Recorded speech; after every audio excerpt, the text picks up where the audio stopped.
Order कसा काढलाय यामध्ये पुरावा असा आहे की हा राठोड नावाचे त्यांचे जे खासगी पी आहेत त्यांनी जे पत्र दिलंय त्या पत्रामध्ये त्यांनी हा भूखंड जो बहुजन कल्याण विभागाला देणार होता त्याचा वापर आमची संस्था गोर बंजारासाठी समाजासाठी करणार आहे म्हणून तो आमच्या संस्थेच्या नावाने भूखंड द्या।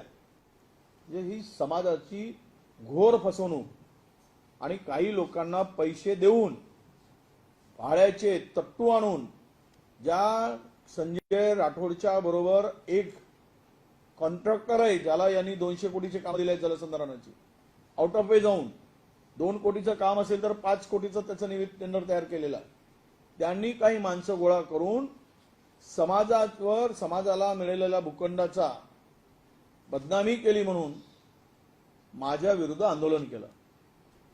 पण खरी जोडे खाण्याची पाळी कोणाची आली असेल आणि समाजाने जर त्याला करायचं असेल तर ते संजय राठोड यांना केलं पाहिजे कारण समाजाच्या नावाखाली मिळवलेला मंजूर झालेला भूखंड हा त्यांनी स्वतःच्या घशात घातलेला आहे स्वतःच्या मालकीसाठी स्वतःच्या ट्रस्टच्या नावाने। आणि या सगळ्या लबाडीची गंभीर दखल लोकायुक्तांनी सुद्धा घेतलेली आहे। त्यांनी सर्व भूखंडाची कागदपत्र सादर करण्याचा निर्णय घेतलेला आहे। मी सांगितलं या गोर बंजारा समाज आहे हा मुंबई लगतच्या भागामध्ये मोठ्या प्रमाणात हा गोर समाज आहे आणि यांच्या व्यवस्थेसाठी एक सामाजिक भवन बांधण्यासाठी सिडकोमध्ये कुठल्याही धार्मिक कार्यासाठी किंवा समाजाला देण्यासाठी तो नाममात्र दरावर देण्याची त्याच्यामध्ये तरतूद आहे। खरं तर तेही देत असताना यामध्ये या सिडकोनी या अनुषंगाने ऑल इंडिया बंजारा सेवा संघ आहे या संस्थेने सिडकोच्या कार्यक्षेत्रात 2022 मध्ये मागणी एकनाथ शिंदे साहेबांच्याकडे केली होती।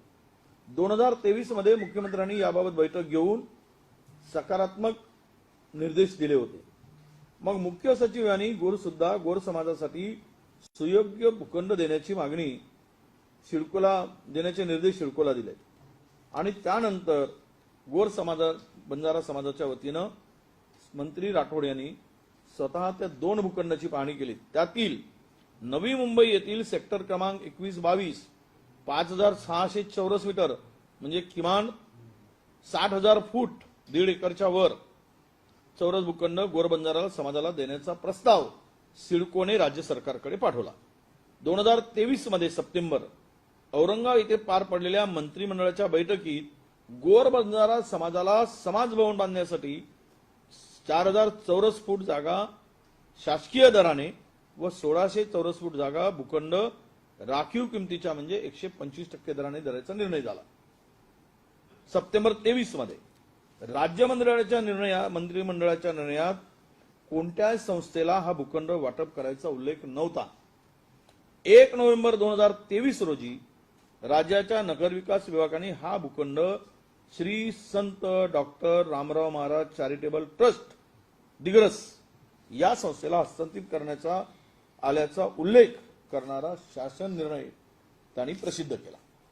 आता मला सांगा की मंत्रिमंडळाच्या टिप्पणीमध्ये हा भूखंड सिडकोनी इतर बहुजन कल्याण विभागाला द्यायचा शासनाने पैसे द्यायचे आणि त्यावर बांधकाम करायचा आणि तो गोर बंजारा समाजाला वापरायला द्यायचा हा मूळ उद्देश यापूर्वी सुद्धा म्हणजे अशा संस्थांना सिडकोनी भूखंड दिलेले आहेत आणि यामध्ये श्री संत रामराव महाराज नावाने यांच्या नावाने मूळ ट्रस्ट पोरादेवी जिल्हा वाशिम येथे नोंदणीकृत पोरादेवीला ही ट्रस्ट सुद्धा मंत्री राठोड यांनी जाणीवपूर्वक तेच नाव दिग्रसच्या ऍड्रेसवर देऊन नवीन संस्था स्थापन करून समाजाची फसवणूक केलेली आहे घोर फसवणूक केलेली आहे। यावर मंत्री राठोड यांच्यावर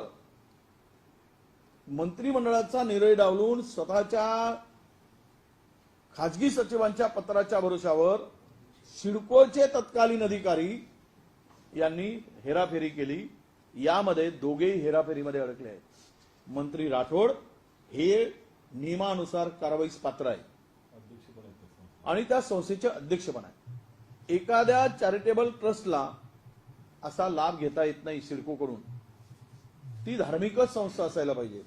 म्हणजे श्री संत रामराव महाराज यांच्या नावाने मूळ ट्रस्ट पोरादेवी जिल्हा वाशिम येथे नोंदणीकृत असताना संजय राठोड यांनी जाणीवपूर्वक संत डॉक्टर म्हणजे थोडासा शब्दात फरक केला. ती मूळ संस्था आहे संत श्री रामराव महाराज चॅरिटेबल ट्रस्ट आणि आपला मूळ ते ट्रस्ट होती. याची नोंदणी क्रमांक E618 दिनांक 3/1/19 नवीन बस स्टँड जवळ तालुका दिग्रस जिल्हा यवतमाळ या ट्रस्टची स्थापना केली 19 मध्ये. या संस्थेकडे काही नाही, ऑडिट नाही, फॉडिट नाही, काही नाही. सगळे घरचे लोक.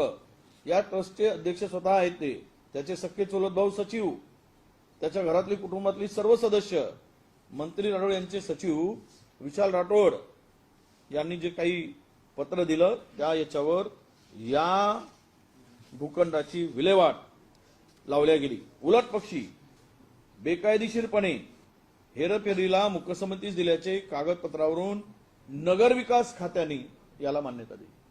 हा नगर राज्याच्या नगरविभागाच्या अखत्यारीत सिडकोचा कारभार चालतो. तुम्ही कॅबिनेटमध्ये एक निर्णय घेता आणि भूखंड देताना पुढच्या कॅबिनेट पुढे बदलाचा प्रस्ताव न ठेवता मुख्यमंत्र्यांना सुद्धा अधिकार नाही असा बदल करायचा. त्यांना कॅबिनेट पुढेच जायला पाहिजे. आणि मग भूखंड वाटप करताना मंत्र्यांच्या खाजगी ट्रस्टला भूखंड देत आहे आणि समाजाच्या नावावर खपवत आहे. आणि कोणी जर समाजाची फसवणूक केली म्हटलं तर 4 लोक भाड्याचे तट्टू आणून पैसे देऊन आंदोलन करून दाखवत आहे की समाजाचा अपमान झाला. हा घोटाळा सिडकोचा एक चपळ कारभार हा थक्क करणार आहे. सिडकोनी तुम्हाला सांगतो याच्यामध्ये काय म्हटलं आहे. सुरुवातीला भूखंड प्रक्रियेनुसार सिडकोकडून ओबीसी विजेंटी विभागाला आणि त्यानंतर गोर समाज बंधाराकडे हस्तांतरित करायचा उद्देश होता. यातील हे भूखंड एकदम धार्मिक कामासाठी असलेला सामाजिक असे लिलया बदलून टाकलं आणि सिडकोने सामाजिक प्रयोजनासाठी फक्त 4000 चौरस मीटरच देऊ शकतात. पण याला 5600 चौरस मीटर दिला आणि तोही आउट ऑफ सगळं जाऊन नियमाच्या पलीकडे जाऊन दिला. तर ही सगळी परिस्थिती पाहता आजच्या सुमारे 500 कोटी रुपयाचा भूखंड या लाडक्या मंत्र्याला शिंदे सरकारने वाटप केलेला आहे आणि याचे लाड पुरवलेले आहेत. या संदर्भात मंत्री राठोड काय म्हणतात, आपण जमीन परत करण्यास तयार आहोत. अरे पहिल्यांदा चोरी करायची आणि चोरीचा सामान वापस देतो म्हणून सांगायचा. हे धंदे यांना कसे सुचतात. म्हणजे खरं तर कुठल्याही संस्थेला देताना सामाजिक कामासाठी असेल किंवा शैक्षणिक कामासाठी असेल त्याचा टेंडर मागवण्याची प्रक्रिया पूर्ण करावी लागते. सिडकोनी कुठलाही टेंडर मागवला नाही. बिना टेंडरनी 500 कोटीचा भूखंड दिला. मी सुद्धा मेडिकल कॉलेजसाठी आम्ही एक भूखंड मागितला होता. तर टेंडर प्रक्रिया केली आणि त्याची बीड हायस्ट गेल्यामुळे आम्ही ते घेऊ शकलो नाही. कारण ते त्याची किंमत फार मोठी होती. आमच्या एका संस्थेने मागितलं, आम्ही नाही घेऊ शकलो कारण ती किंमत फार 500 कोटीच्या वर गेली. आणि याला 500 कोटीचा भूखंड बिना टेंडरनी त्यांच्या घशात घातला. मी तुम्हाला मूळ विषय सांगतो. या संदर्भात मार्गदर्शक तत्वानुसार जर 6 म्हणजे काय म्हणतात, हे आमचे राठोड म्हणतात, आम्ही मार्गदर्शक तत्वानुसार 6 महिन्यात काम करू शकलेलो नाही. त्यामुळे इतर कोणत्याही संस्थेने पुढे येऊन या जमिनीसाठी अर्ज करावा, त्यांना ती दिली जाईल आणि ते परत करू. या संदर्भात अखिल भारतीय गोर बंजारा जागरण परिषदेने राज्याच्या लोकायुक्ताकडे तक्रार केली. कोणी केली? गोर बंजारा समाजाने केली. अरे थोडी तरी लाज वाटू द्या. समाजाच्या नावाने मिळालेला भूखंड स्वतःच्या खिशात घालताय आणि समाजाचे प्रतिनिधी म्हणून तुम्ही काम करताय. ही समाजाची फसवणूक गोरबंजारा समाजाची या मंत्र्यांनी केलेली आहे. एवढंच नाही तर यांनी 420 केलेली आहे. मूळ प्रस्ताव सामान्य खाजगी सचिवांच्या पत्रानुसार कॅबिनेटचा निर्णय वेगळा असताना तुम्ही हा भूखंड देऊ कसे शकता. सिडकोनी कसं सेन खालय, कुणाच्या दबावामध्ये हा भूखंड दिला, हा खरा प्रश्न या ठिकाणी उपस्थित होतोय. म्हणून माझी मागणी आहे की हा बेकायदेशीर काम करणाऱ्या यांनी खूप बेकायदेशीर काम केलंय या राठोडांनी. यांच्याकडे 2200 कोटी रुपयाची बजेटमध्ये तरतूद असताना 8000 कोटीचे टेंडर काढले त्यांनी.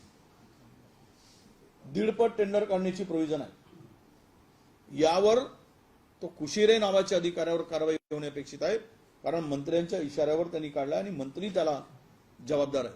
8000 कोटीचे तब्बल टेंडर काढले आणि आज काम करणाऱ्या लोकांना पैसे दिले जात नाहीत, असा भ्रष्टपणा या सगळ्या ठिकाणी होताना आपल्याला दिसतोय. मी या संदर्भातले सर्व पुरावे, मंत्री महोदयांचं पत्र पहिलं आलेलं, मग खाजगी सचिव त्यांचं पत्र आहे, बदल कशा पद्धतीने केला आहे, कॅबिनेटचा निर्णय काय होता, सिडकोचा प्रस्ताव काय होता, भूखंड वाटप करण्याचे काय आदेश म्हणजे तरतुदी आहेत, या सगळ्या गोष्टी माझ्याकडे उपलब्ध आहे. आणि या सगळ्यामध्ये जर आपण याचं एकूण विश्लेषण काढलं तर निष्कर्ष काढला तर हे यावर गैरमार्गाचा अवलंब करून भ्रष्टाचार करून हा भूखंड गैरमार्गाने मिळवलेला आहे. त्यामुळे मंत्र्यावर भूखंड तर परत दिलाच पाहिजे, पण यांनी स्वतःच्या पदाचा दुरुपयोग केल्यामुळे 420 अन्वये गुन्हा दाखल करावा आणि याला मंत्रिमंडळातून काढावं, कारण पदाचा दुरुपयोग यांनी केल्यामुळे ते त्यासाठी पात्र आहे. दुसरे मंत्री महायुतीमध्ये फार मोठे बिल्डर, मुंबईतले बिल्डर मंत्री, हेही लाडके लाभार्थी आहे. हा पहिला लाडका लाभार्थी मंत्री, हा दुसरा लाडका लाभार्थी बिल्डर मंत्री. आणि यांनी तर दक्षिण मध्य मुंबई मंत्रालयाजवळील 30,000 फुटाचा, ज्याची किंमत 700 कोटी रुपये आहे, ही जमीन ना नफा ना तोटा, या जमीन एक ना नफा ना तोटा यामध्ये संस्थेला प्राथमिक आणि माध्यमिक शाळा बांधण्यासाठी 30 वर्षाच्या कालावधीसाठी भाड्याने देण्याच्या प्रस्तावाला मंजुरी दिली आहे. प्राईम लोकेशनचा, कुलाब्यातील ताजच्या मागच्या बाजूला सरकारी कार्यालय इमारती नाही म्हणून भाड्याने आहे आणि जो भूखंड उपलब्ध आहे तो मात्र लोकांच्या घशात घालतायत. करोडो रुपये भाडं सरकारला इमारती भाड्याने घेऊन द्यावे लागतात. त्यामुळे वित्त विभागाने त्याला विरोध केला होता.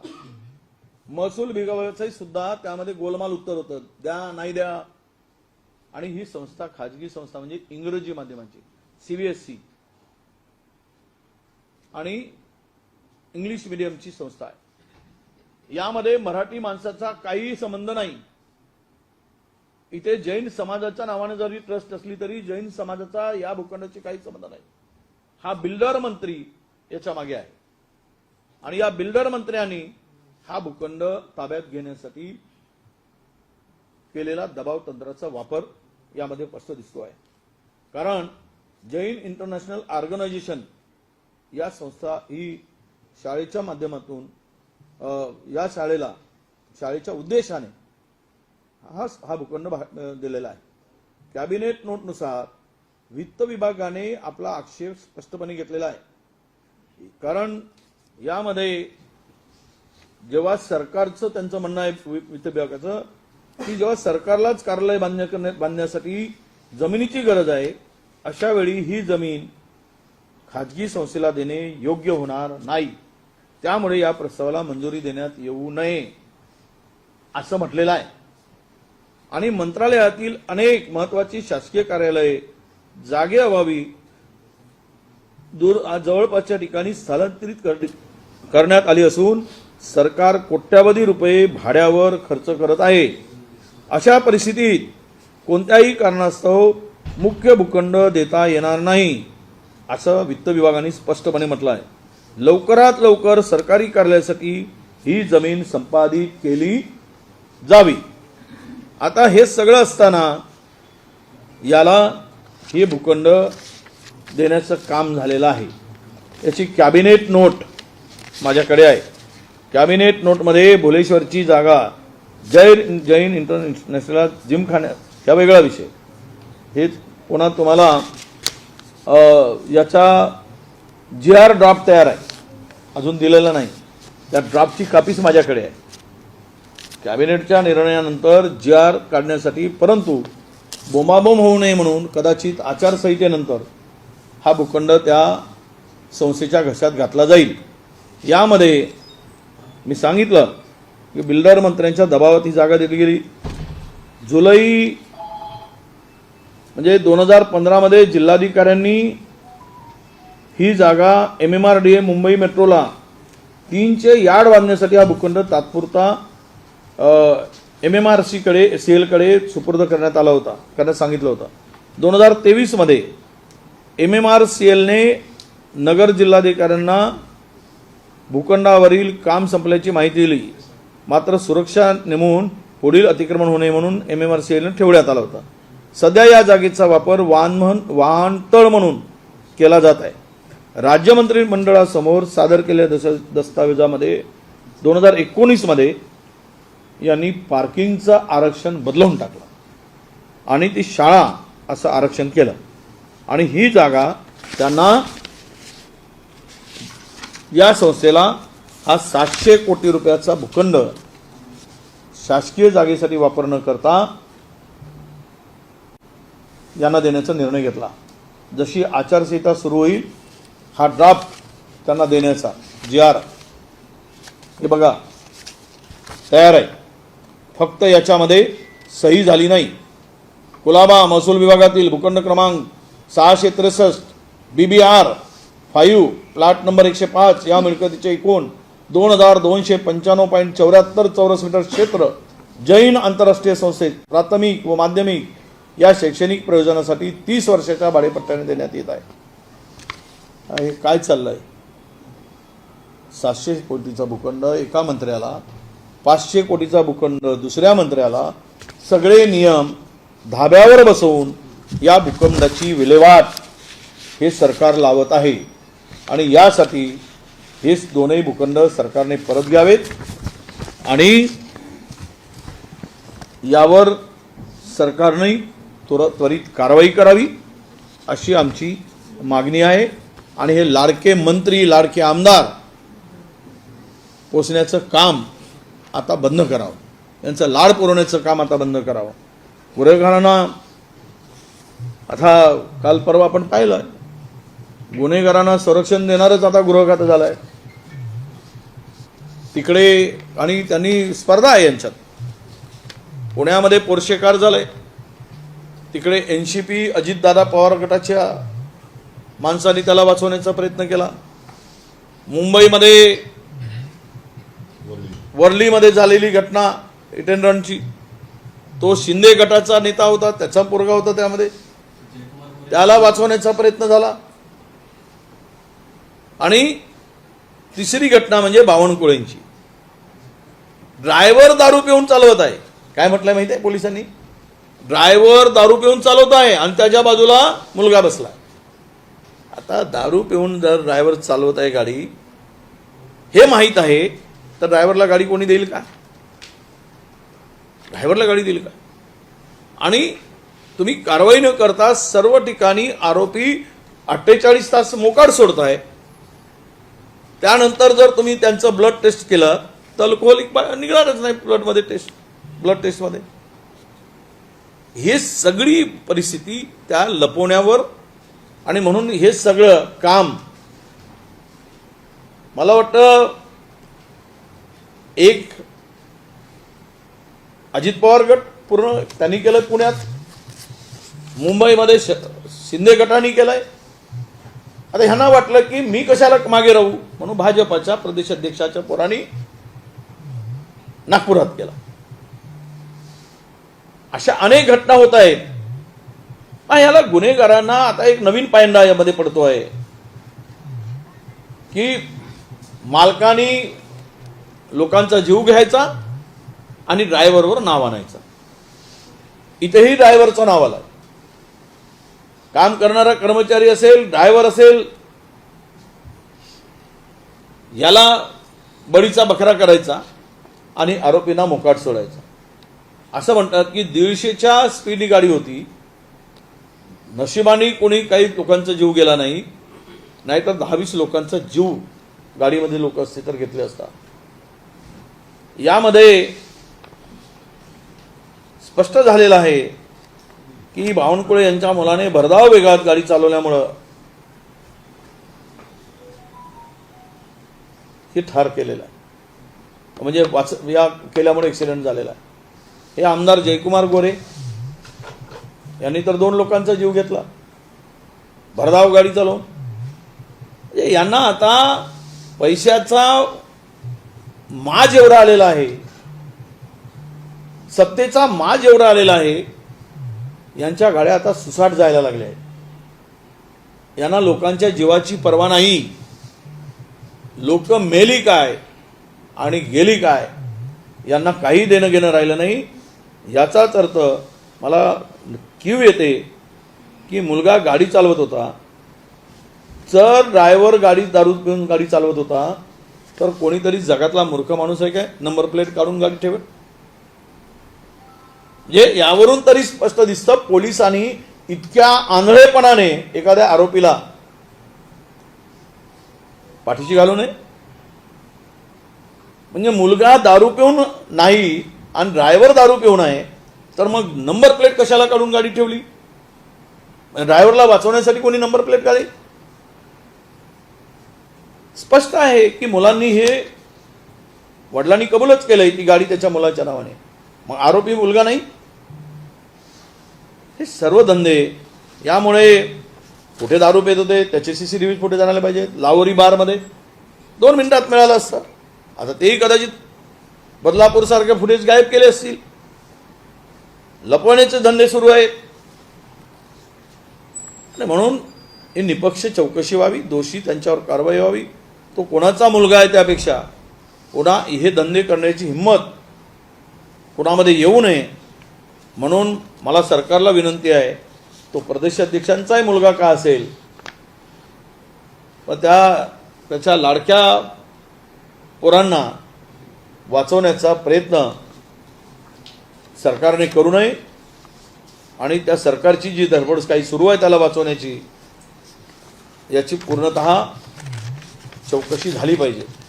मी सांगितलं पुण्याचं प्रकरण असेल त्याच्यातही वाचवण्याचा प्रयत्न झाला आणि वरळीमध्ये झालाय तेही झालंय. आता बावनकुळेंच्या मुलांचा प्रताप पुढे आलाय, तो गाडीत होता नव्हता हे सगळी चौकशीमध्ये पूर्ण येईल. पण आज तरी मात्र तो अल्कोहोल त्याच्यात आहे की नाही रक्तामध्ये हा पुरावा मात्र नष्ट करण्यात पोलिसांना यश आलं आहे. म्हणजेच त्यांनी आरोपीला पाठीशी घातला आहे आणि आरोपीला पाठीशी घालून त्याला वाचवण्याचं काम पोलिसांनी केलं आहे हे आता स्पष्ट होत आहे. महाराष्ट्रामध्ये मी आमदारांच्या प्रकरणावर उद्या पुन्हा बोलणार आहे.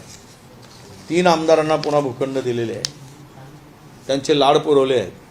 आज 2 मंत्र्यांचे भूखंड काढले, उद्या मी मंत्र्यांचे भूखंड आमदारांचे काढणार आहे, बिल्डरांचे काढणार आहे. टप्प्याटप्प्याने काढू, कारण तुम्हालाही बातमी द्यायला जरा हे जे दुसरं प्रकरण आहे दक्षिण मुंबईतलं ते कुठले मंत्री त्याच्याशी इन्व्हॉल्व आहेत आणि कुठलं काय, कारण की एक बिल्डर मंत्री आहेत आणि ज्यांच्या खात्यातून निर्णय झाला ते महसूल मंत्री.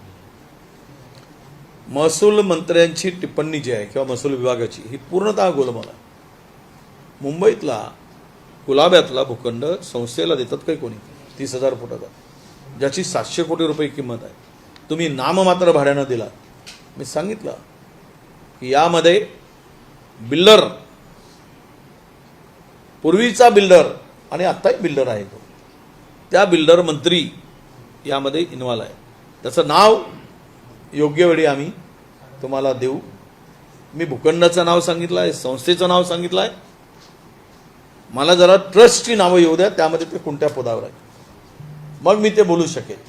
कदाचित मंत्री झाल्यानंतर ट्रस्टमधून बाहेर पडले असतील आणि मंत्रिपद गेल्यानंतर पुन्हा ते ट्रस्टमध्ये येतील.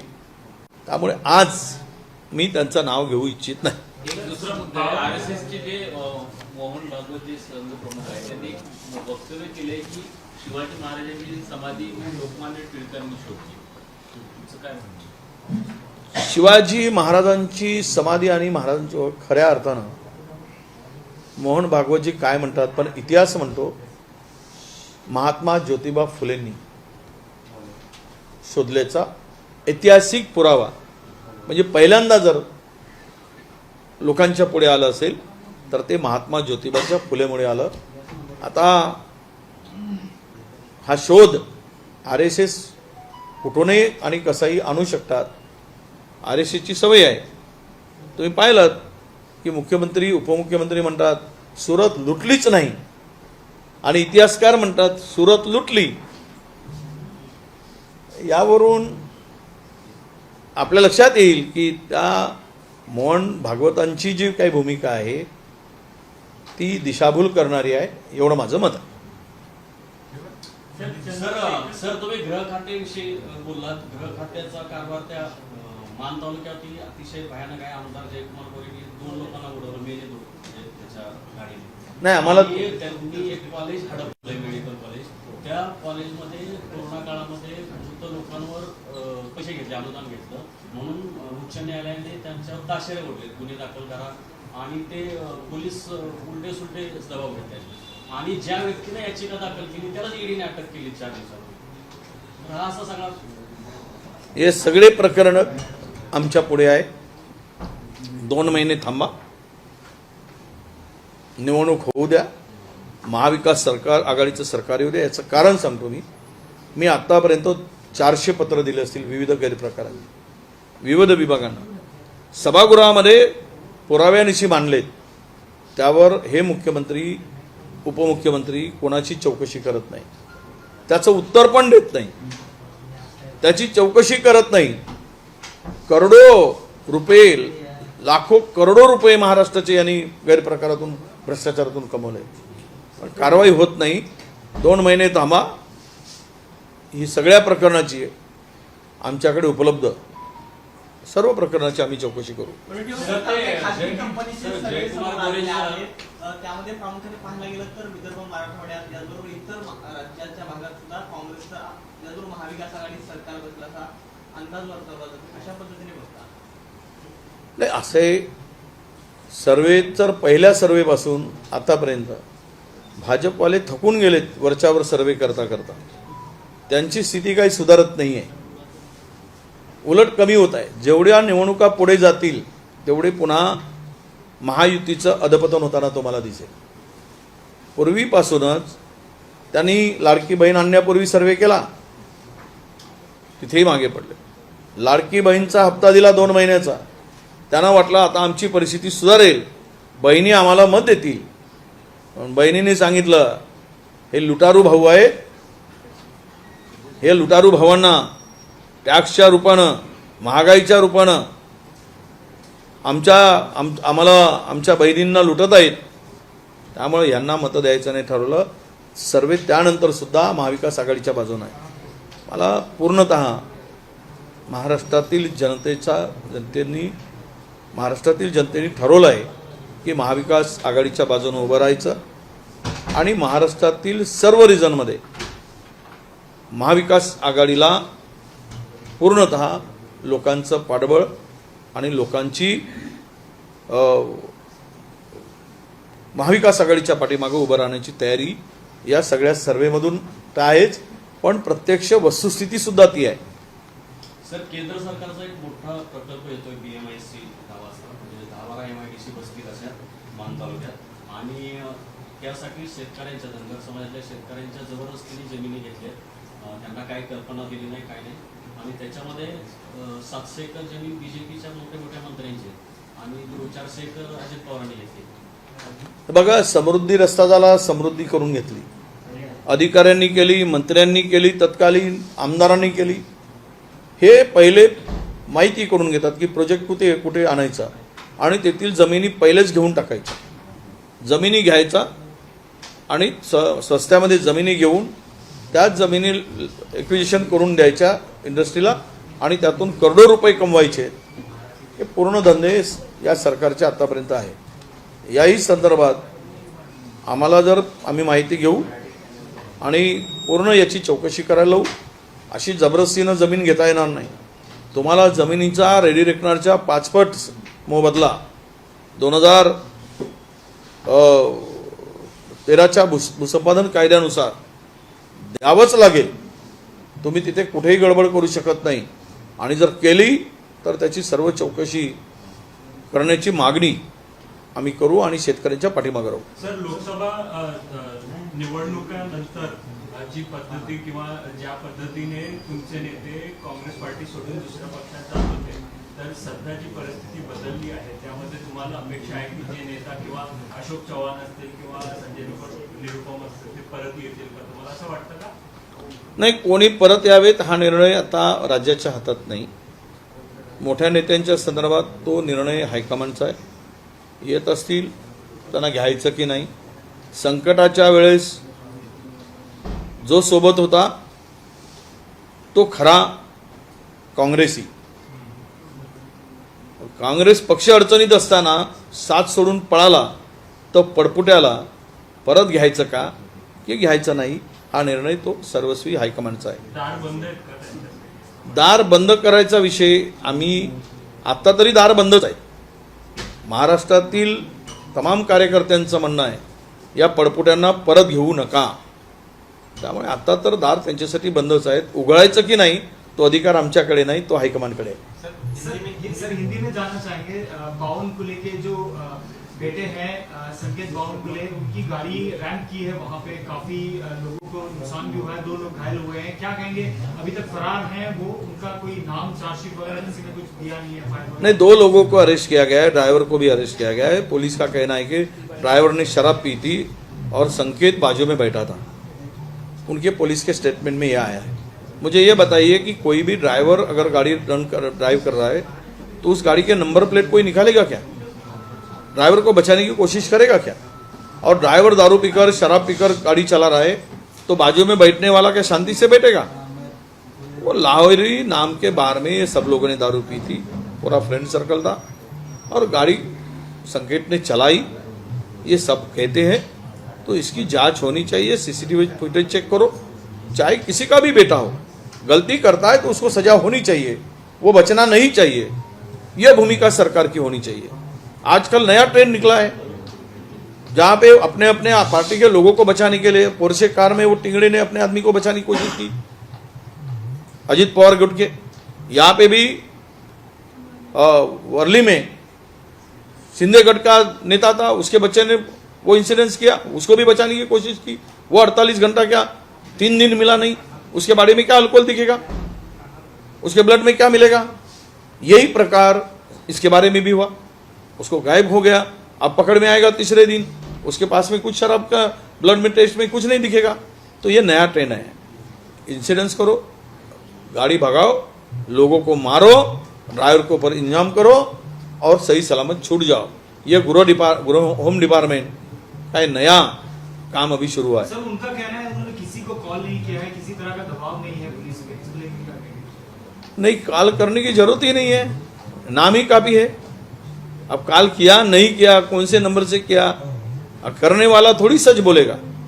अगर सच बोलते तो आप अभी तक कार्रवाई होती. नागपुर सिटी पर दबाव है क्या? क्योंकि कल तक संकेत का नाम नहीं सामने आ रहा था, ये बताया जा रहा था कि ऐसा मैंने सुना है कि जिनके गाड़ियों के नुकसान हुआ है सबको बुलाकर बावन कुले जी ने समझाया और उसके बदले में कुछ गाड़ी का जितना नुकसान हुआ है वो भी कुछ मुआवजा दिया.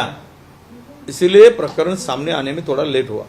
सोशल मीडिया से जब प्रकरण उठा तब पुलिस के लिए कार्रवाई करना अनिवार्य हो गया, जरूरी हो गया और पुलिस ने कार्रवाई की. फिर भी जो मेन आरोपी है उसको अभी पुलिस अभी तक कार्रवाई नहीं की. हम यही मांग करते हैं कि कोई किसी का बेटा क्यों न हो, कानून सबके लिए सरीका है.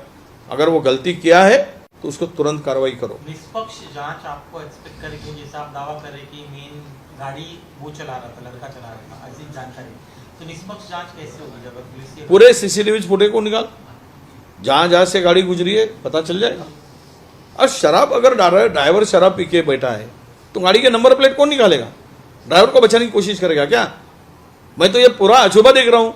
पहली बार ड्राइवर गाड़ी चला रहा है, एक्सीडेंट किया है तो नंबर प्लेट उठाओ और गाड़ी में डालो, सर आप ये छुपाओ. कह रहे हैं, ओवर स्पीडिंग थी कार और शराब के नशे में संकेत पुलिस की पुलिस चला रहे थे गाड़ी, आप ये कह रहे हैं? पुलिस की देखो क्लियर कट है, सीसीटीवी फुटेज देखो और ये जांच फेयर हो तो ये सब लोग पकड़ में आएंगे. सर लाहौरी बार का आप जिक्र करें, क्या वहां से कुछ आपको इनसाइड इन्फो मिल पाएगी? हमने यही कहा है कि वो सबका कहना यही है. उसके 2 आरोपी मिले थे, उन्होंने भी अपने बयान में कहा है कि हम लाहौरी बाग में बैठे थे, वहाँ पे हमने 1-1.5 बजे खाना खाया, ड्रिंक्स किया, ये सब बोल रहे थे।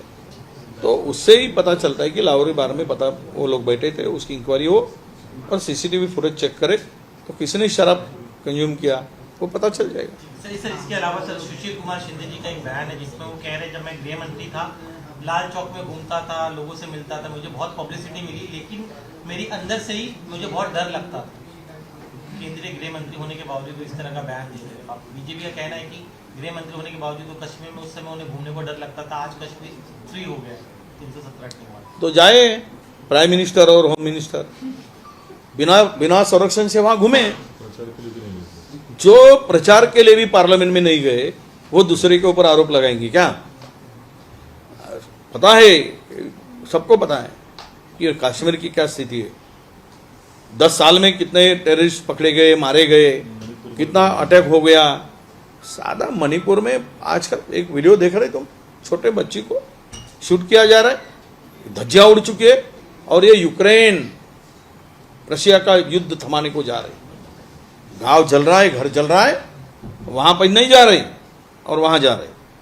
तो ये सब इवेंट करना, झूठ फैलाना, फेक नैरेटिव तैयार करना, ये सब इनका धंधा ही पड़ना है। लेकिन ये मैं- आपके नेता बोल रहे हैं ना सर, कौन सुशील कुमार शिंदे क्या बोले? तो डर लगा है, स्वाभाविक है।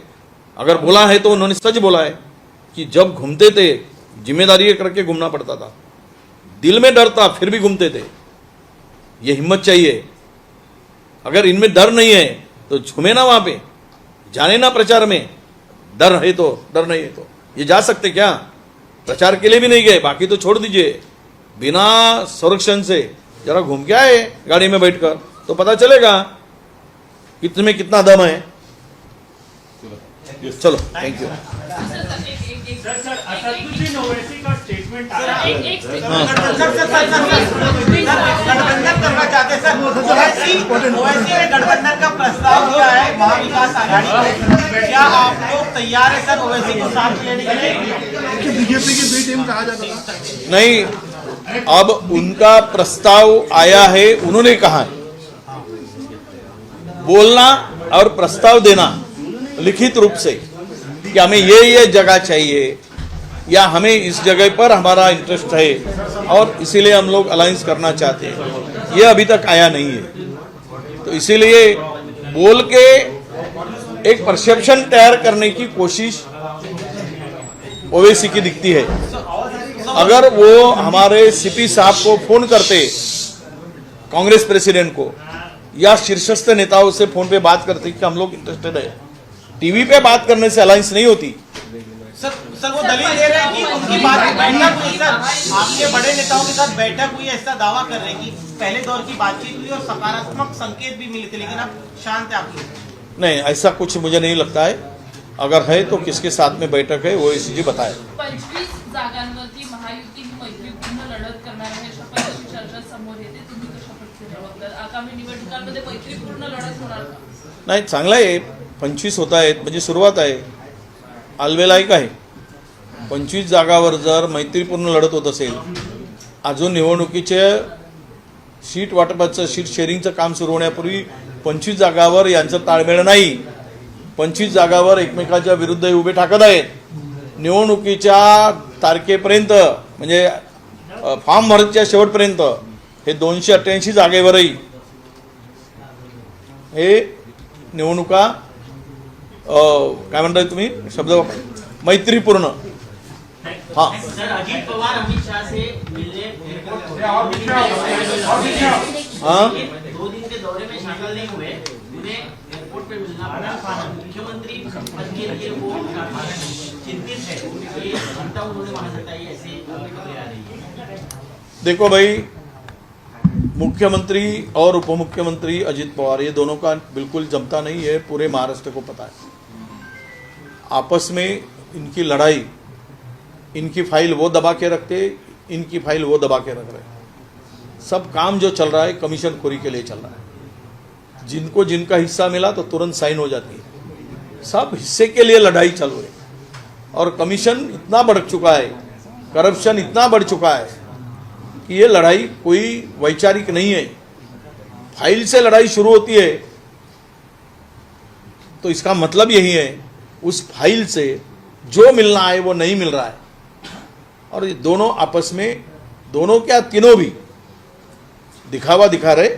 और आज के तारीख में महायुति के अंदर में जो वार चल रहा है वो कल ये वार एक में के ऊपर आगे हद के बाहर भी जा सकता है। और ये जो अलायंस है, युति है, ये महाराष्ट्र की जनता को न्याय नहीं दे सकती। ये केवल सत्ता के लिए और सत्ता से पैसा कमाने के लिए ही ये अलायंस बनी है, ये महाराष्ट्र की जनता भी पहचान गई है। लोकशाही मराठी ऐका, पहा, जागरूक रहा।